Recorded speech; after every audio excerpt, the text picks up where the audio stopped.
Miriwe.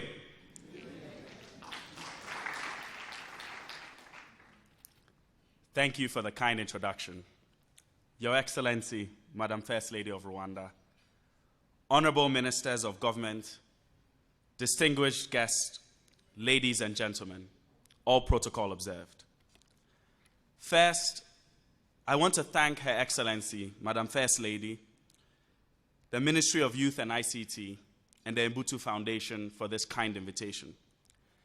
It is always an honor and a pleasure for me to visit Rwanda. The last time I was here, in this same room actually, was in August of this year at the African Philanthropy Forum, where I had the pleasure of meeting Her Excellency for the first time. Your Excellency, if you recall, I lamented the lack of support for the youth across Africa, and I threw a challenge to the older generation to support and empower us, the youth, to help transform the continent. I was thrilled, therefore, to learn on my car ride from the airport that only yesterday, at the Youth Forum, it was attended by none other than Their Excellencies, the President and the First Lady herself. Along with tonight's program, this is the sort of personal interest that gives me hope. I commend the President and the First Lady for their personal investment in the youth and their focus on making the youth not an afterthought, but a core part of the development agenda. I recently had the blessed fortune to meet His Excellency, President Kagame, in Dubai at the Global Africa Business Forum, where we were both speaking. After a brief chat, he agreed to take a selfie with me. And I said, this president, he understands us. So for those of you from the older generation here who wants to know how to connect with us, the youth, start taking selfies with us.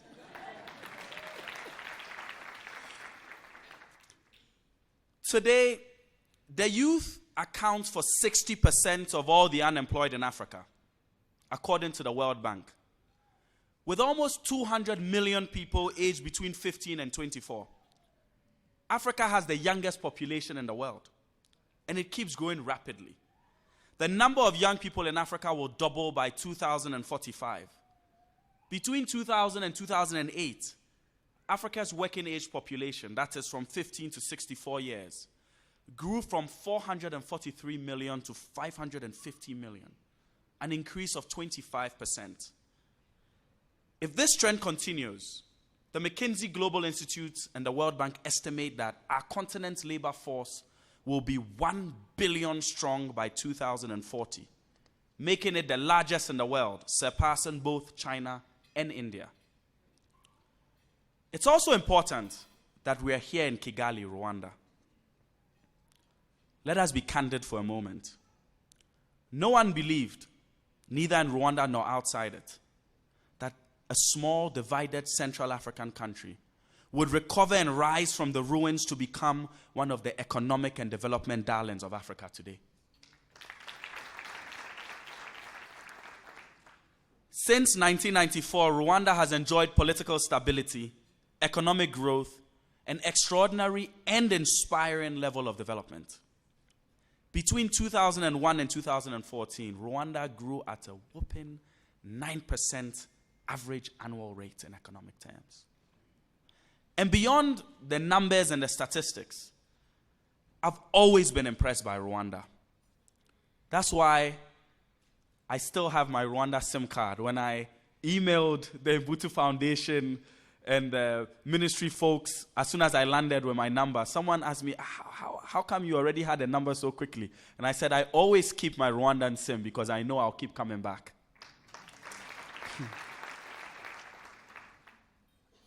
I've had the fortune of visiting, personally, 43 countries across Africa.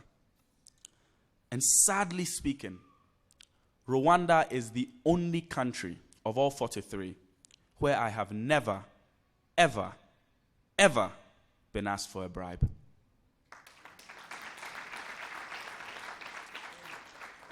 In Rwanda, government works, and I continue to be inspired by your example.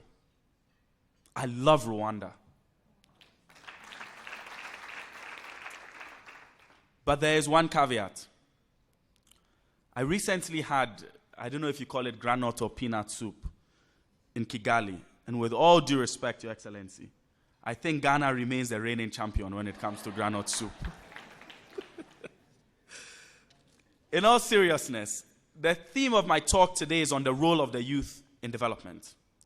I would like to share my personal story and how I became actively involved in creating social and economic change on our continent.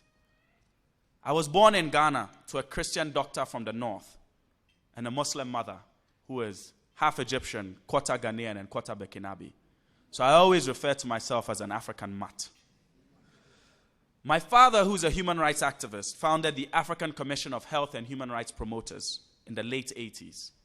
And we grew up in Accra with Civil War refugees from Sierra Leone and Liberia. Our home served as a refuge for these survivors of violence. So at a young age, it emboldened me to be a passionate supporter of human rights and social justice. Fast forward, I will never forget the year 2000. I was on my way to school, and a newspaper hawker flashed a magazine. It had a pitch black cover, the contours of our continent on it. A young man holding a grenade launcher, and the three words that will forever haunt me: the hopeless continent. I remember asking my father, why do they think we are hopeless? How in one sweep could the economists render our continent, 1 billion people, hopeless? I knew then that my life would have to be dedicated to challenging and changing that narrative. And interestingly enough, a decade later, the same magazine, presumably same employees, published a new cover page, rainbow colors, a boy flying a kite with the words, Africa Rising. Did we really transform from hopeless to rising in 10 years? I've been interested in entrepreneurial approaches to understanding and eliminating poverty since the beginning of my undergraduate experience. At Harvard University, I spent 5 years developing a water and sanitation project in a Ghanaian community called Ejimante, working with professors from economics, anthropology, public health, and engineering.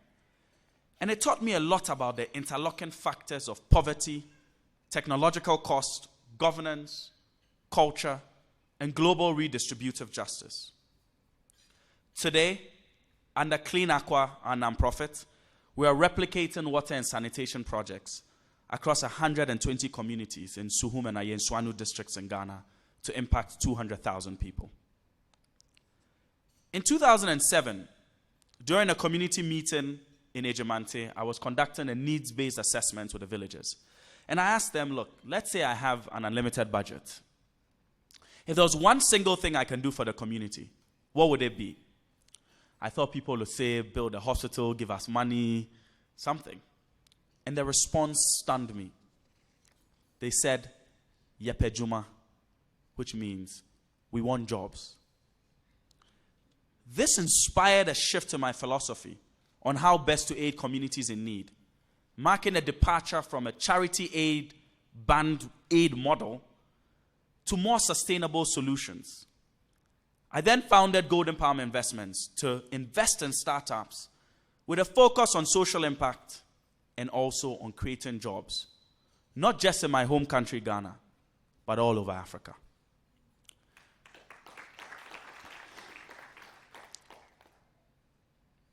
From humble beginnings, starting it with $100, today I'm very proud that we have a quite diversified portfolio, including a baby food business in Kenya called Stawi, Andela, a technology talent accelerator in Nigeria and Kenya, M-Pharma, a healthcare data company operating in Ghana, Cote d'Ivoire, Nigeria, Zambia, and we will be expanding to Rwanda, an e-commerce business in Nigeria, a real estate development company in Ghana, and so on and so forth. Through my experiences with GPI, I have learned that business and ethics, or profits and social good, are not mutually exclusive. I believe we can create ethical businesses that do well and do good creating returns for shareholders and investors, jobs for our communities, and products and services that fulfill our needs and our demands of our society. I will later make the case for why it's absolutely critical for us to appropriate capitalism on our own terms as Africans, and not to swallow it hook, line, and sinker. With 6 of the 10 fastest growing economies in the world in the region, Africa is becoming today what China was a couple of decades ago, the next frontier for explosive growth. But this Africa rising narrative is complicated. As Harvard historian Emmanuel Achampong argues in his recent piece in The Guardian, the Africa rising story of booming economies and growing middle class is important in correcting the global perception of Africa. For Africa has not always been in decline. The 500 years after the Europeans arrived in Africa saw an increasing integration of Africa into the global economy, but often on terms which worked against our interests. The slave trade through the end of the 19th century, then European colonial rule to the 1960s. The challenge of development has been the story since, as Africa struggled with the legacies of colonial rule, its marginal share of global trade, and corrupt leadership. The reversal in fortunes and economic surge of the region has been uplifting for the continent as a whole, and for me personally as an African, with Ghanaian, Egyptian, and Burkinabe heritage, whose childhood was mired in tropes of poverty and darkness. However, Africa's rising is also complicated by the reality of our persistent poverty. The number of people living in poverty on our continent increased from 289 million to over 413 million between 1990 and 2010. The technology revolution, coupled with globalization, has ushered in a new era for the continent, notably exemplified by the leapfrogging of the mobile phone, which has underpinned this explosion in innovation. And the evolution has not just been technological or economic. A new Africa is being created, or one could argue we are going back to our pre-colonial status, by young people who are confident, globalized, and comfortable with Western and Eastern influences. Social media, music, and art reveals this evolved Africa. And on that note, can we give a round of applause for both bands that came up? Just amazing, beautiful music that reflects this new Africa. As Achampong reminds us, Africa is rich in natural resources. Africa's knowledge base is expanding. Africa could still ultimately reclaim the position it occupied when the Portuguese explorers first arrived. But that story will not only be told in national income statistics. It is also a story of Africa's cultural renaissance and the inevitable birth of a new African personality. I have spent the last 3 years traversing the nooks and crannies of our continent, visiting 43 countries, doing research for my forthcoming book entitled Seeding Growth, Africa's Youngest Entrepreneurs. I am capturing the new Africa being built through the eyes of these new African personalities, the young men and women who are taking charge of their destinies and building business enterprises and innovative nonprofits to radically change their lives and the lives of their communities, some of whom will be honored here tonight. I am telling the story of markets being created, industries being disrupted, and theories being challenged. I am describing the challenges and opportunities of seeding growth in a continent so complex and varied and exciting. Consider 3 sample entrepreneurs for some inspiration. Gregory Roxon from Ghana. In our largest teaching hospital in Ghana, Kolebu, a woman had a heart condition and was prescribed medication. The hospital pharmacy did not have the drugs. They kept going from pharmacy to pharmacy looking for the drug. By the time they found the drug and got through horrible traffic, 4 or 5 hours later, she was dead. Greg decided this cannot be, not in 2015, where someone is dying because we don't know the location and availability of drugs. So he started an amazing, incredible business called M-Pharma, which gives tablets to doctors to e-prescribe, which lowers errors. immediately geolocates and tells you which pharmacy has the drug. And not just that, we follow up with you for compliance, adverse drug reactions, and we have data. Prior to this, we can't even tell you whether more men or more women consume drug A. We have no idea. We don't know why people take certain drugs. But now we have all this data. And the best part is with scale, we're able to reduce prices. In our first pilot project in Ghana, we've actually now been able to reduce the price of cardiac medication from 300 cedis to 150 cedis. 50% reduction for the consumer. We've expanded and we're in Ghana, Zambia, Cote d'Ivoire, Nigeria. And M-Pharma has already been in touch with the Ministry of Health here to expand to Rwanda. When I told Greg I was coming here, Greg insisted I share a story with you. He had been communicating over email with the Honorable Minister of Health and was due to come in on Friday to meet the team. Is she here? Gregory Roxon speaks so highly of you. Gregory was talking to your team and was supposed to land on Friday. And there was a problem with his flight. So he couldn't make the flight. So he then would land on Saturday, but was flying out Monday morning. So he emailed his apology and said, I'm so sorry. This is the flight problem. So maybe it's a weekend, so another time I'm in Rwanda, we'll meet. And the Honorable Minister's team said, this is Rwanda. We'll meet with you on Saturday. And true to word, he landed on Saturday and her entire team from the ministry met with him on Saturday. So when we talk about government that works, I don't think it's a campaign slogan. For us coming from M-Pharma, we truly see officials that are committed to making a real difference. And that is inspiring for us. And we're hoping you come and share some of these best practices with Ghana. So, second example for you is Jamila from Niger. Every time I think of Jamila, I have goosebumps. Jamila grew up dirt poor in the streets. And all her colleagues actually were in the sex trade to make a living. Jamila refused to go in there and decided to sell second-hand clothing. But all her friends made more money than she did. And one day they yelled at her and said, Jamila, you are too poor to be self-righteous. You are too poor to be self-righteous. But Jamila persisted. From selling second-hand clothes, she got an idea from an NGO worker who wanted to dry clean his clothes and was unable to.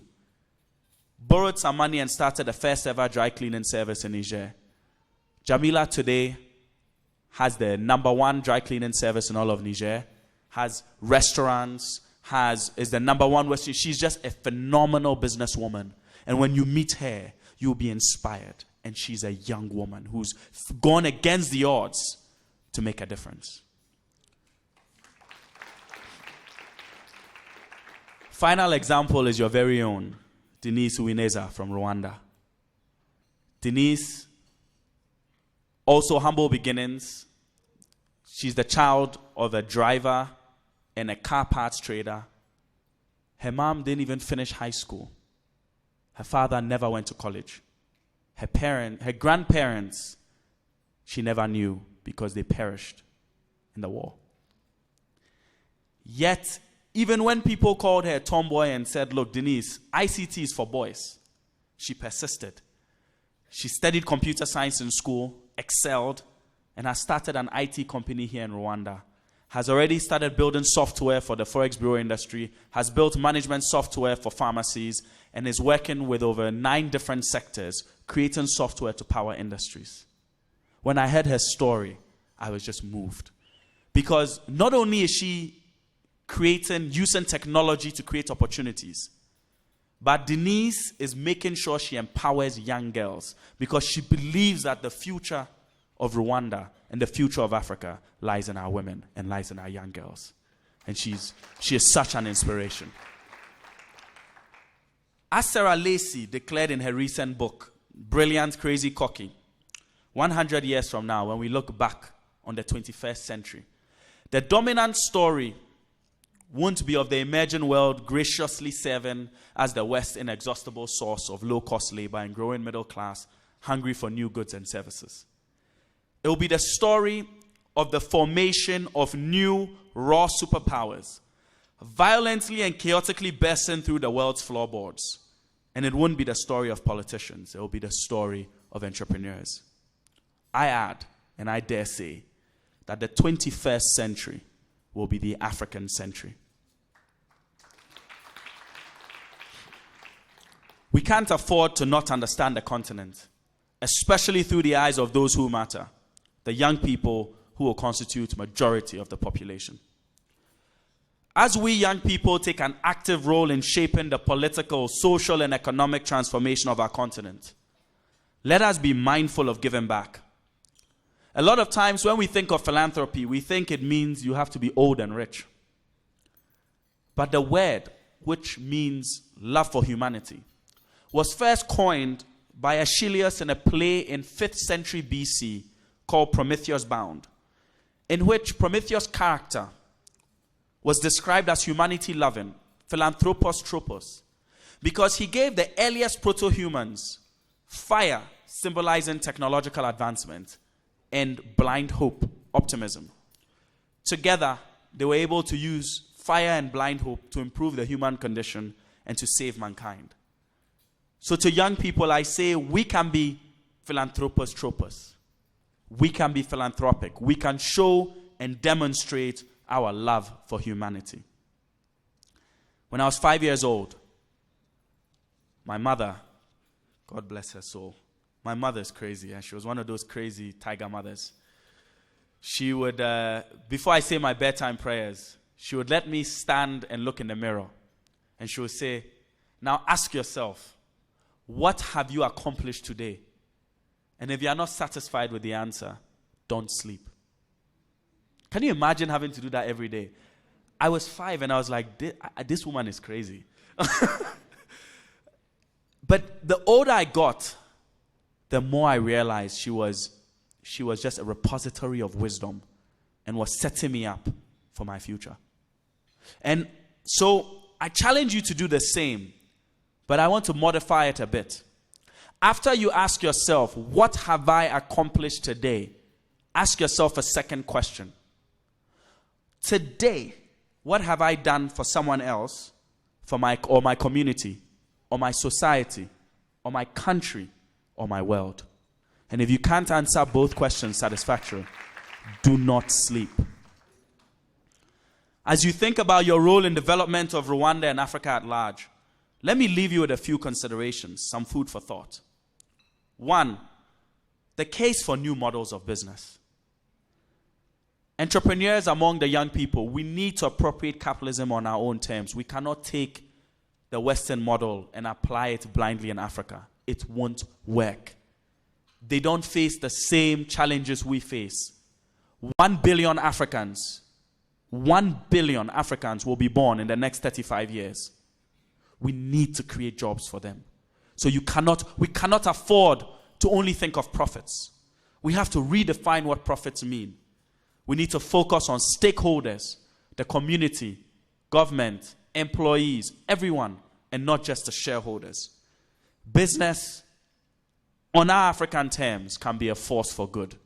And in fact, if you go to our pre-colonial history, it was. We can do well and we can do good. But while I'm proud of this social enterprise hybrid business model, I'm also cautious. While I'm a champion of entrepreneurship and social impact, I'm mindful of pushing this as a panacea solution, because in reality, it has its limitations. We can't push impact or responsible investment as a solution in isolation. Supporting Gregory or Jamila or Denise with capital is great, but they need to hire talented workers. So we necessarily need to invest in education. All the ideas are phenomenal, but we need the right policy environment to enable growth. I'll say this and I'll say this again. We can never innovate out of bad governance. We necessarily need good governance. In fact, I argue I argue that as much as we need business entrepreneurs, we just as well need public entrepreneurs. People who will take the energy and spirit of youth and entrepreneurship into government. 2, Pan-African approach. This is something that is, I think because my DNA is Pan-African, I'm naturally biased. But I really do think that our future lies in a Pan-African approach. Look, our ancestors were trading with each other before Europeans drew lines around us. Intra-Africa trade today is at 16% versus Europe. Intra-European trade is over 60%. What are we doing? Seriously. We're importing stuff from Europe, US, Asia, South America, and we're not buying from ourselves. What are we doing? Our contribution to global trade is only 3%. What are we doing? And let's start with our own borders. Of the 43 African countries I've been to, I needed visas for over 30. Why? It's easier to travel around Africa with a US or a UK passport than with an African passport. Are we back in colonial times? And this is why I want to applaud and commend the government of Rwanda for its leadership in saying that no African needs to apply for a visa. They will come to Rwanda and get it at the airport. And the rest of Africa needs to follow suit. The third is gender. And here again, I applaud Rwanda for leading. Parliament 64%. That is extraordinary. It is the leading example globally. But as most women in this room know, Rwanda, we cannot rest on our laurels. There's still a lot more work to be done. So we can't sit and say 64%, let's go home. There's a lot more work to be done. The private sector does not reflect the same parity as we see in Parliament. So there's still a lot more work to be done in making sure that we cannot rest until we achieve complete gender equality, until any child born anywhere in Rwanda, regardless of whether they are called Tony or Denise, they will have a fair shot at their dreams.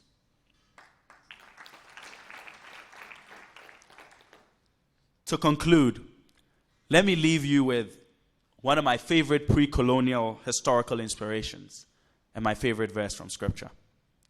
As my favorite historian, Emmanuel Achampong, reminds us in his recent piece in The Guardian, in 1324, the Muslim king of Mali, Mansa Musa, made his famous pilgrimage to Mecca. And he made a stop in Cairo.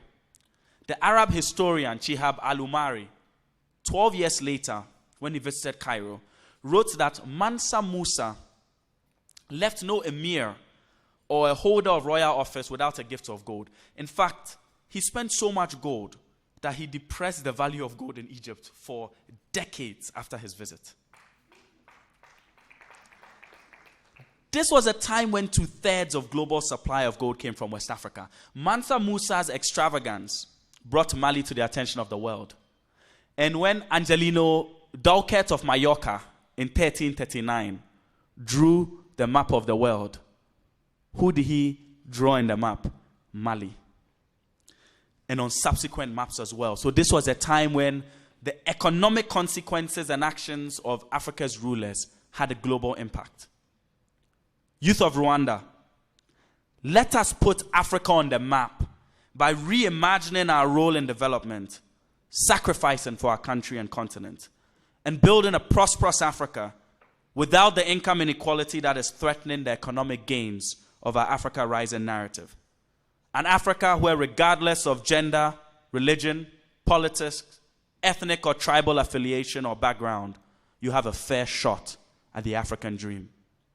And whenever you think, but I'm too young to make a difference, remember Scripture, 1 Timothy 4:12. Do not let anyone look down on you because you are young, but set an example for the believers in speech, in conduct, in love, in faith, and in purity. God bless you. God bless Rwanda. God bless Africa. Murakoze.